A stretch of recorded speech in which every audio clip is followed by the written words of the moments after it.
जो संकल्प आम्ही केला तो संकल्प कोणी किती समोर आला तरी त्याला पार करून आम्ही ते संकल्प आम्ही केले. ऐरोलीतला सुयश स्मारक असेल, शिवाजी महाराजांचं स्मारक असेल, आज MMRDA क्षेत्रामध्ये एवढा मोठा पुतळा म्हणजे जवळपास 36 फुटाचा तो पुतळा होता त्याचे म्हणजे पूर्णपणे, आणि जमिनीपासून त्याचं म्हणजे 51 फुटी हाईट होईल त्याला. आज तिथे एक स्मारक आम्ही उभं केलेलं आहे आणि तुम्ही पाहिलंच असेल ज्या पद्धतीने ते स्मारक उभं करतोय त्या स्मारकामध्ये शिवाजी महाराजांच्या स्मारकामध्ये आम्ही संपूर्णपणे असं ठेवलेलं आहे गड किल्ल्याचा 3D संपूर्ण शस्त्र वगैरे असं त्याच पद्धतीने त्याच धर्तीवरती आम्ही आनंद दिघे साहेबांच्या नावाने मुख्यमंत्र्यांना आम्ही आता पत्र दिलेलं आहे.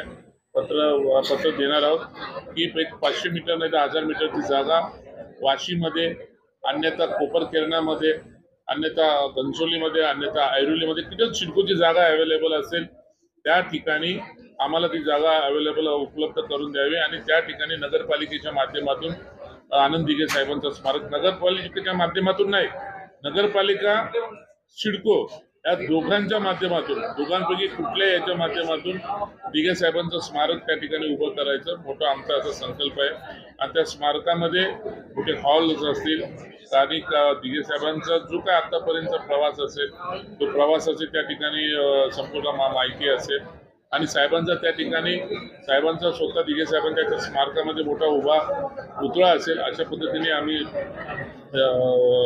नाटासाहेबांनी आम्ही ते संपूर्ण स्कीम केलेली आहे. आणि सर्वात महत्त्वाचं म्हणजे आम्ही खासदारांच्या माध्यमातून आम्ही आयुक्तांना शिवाजी चौकामध्ये आम्ही जागेची मागणी केलेली आहे. त्या ठिकाणी बाळासाहेबांचा पूर्णाकृती पुतळा आम्ही जसं मुंबईमध्ये उभं केलेलं आहे त्या धर्तीवरती बाळासाहेबांचा पूर्णाकृती पुतळा त्या ठिकाणी उभारण्यात यासाठी आम्ही सर्व प्रयत्नशील असणार.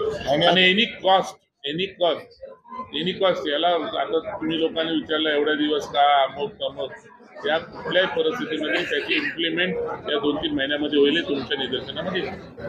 मी सांगितलं ना की मी 40 वर्ष पाहतोय प्रशासन आणि राजकारणामध्ये इतक्या ऐतिहासिक योजना आणि इतक्या मोठ्या योजना इतक्या कमी कालावधीमध्ये निर्णय घेणं आणि त्याची अंमलबजावणी करणं हे या सरकारने केलेलं आहे. आपल्याला सगळ्याला मान्य करावं लागेल.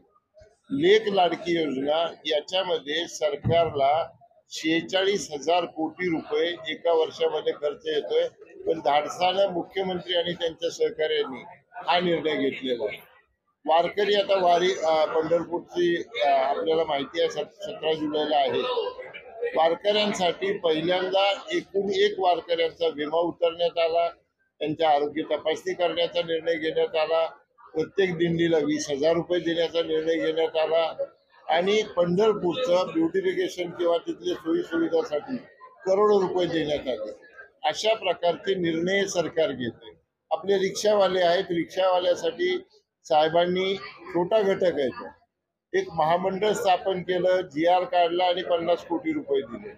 मौलाना आझाद जे मंडळ आहे अल्पसंख्याकांसाठी पूर्वी 30 कोटी रुपये द्यायचे, आता 500 कोटी रुपयाचा निधी त्यांना देण्यात आला.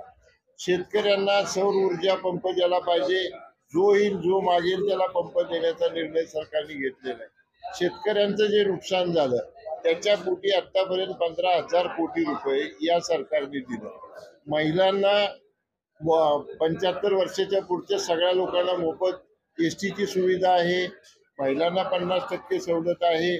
सगळ्या मुलींचं शिक्षण आता मोफत केलं, उच्च शिक्षण मोफत करण्यात आलेलं आहे. स्किल डेव्हलपमेंटसाठी तरुणांसाठी करोडो रुपयाचा निधी देण्यात आलेला आहे.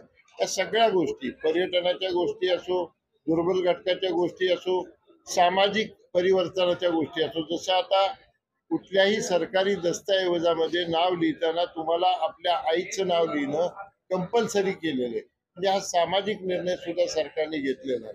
धनगर समाजासाठी आपल्या खारघरजवळ जो 14,000 स्क्वेअर मीटरचा प्लॉट, 4,000 स्क्वेअर मीटरचा प्लॉट त्या ठिकाणी देण्यात आलेला आहे.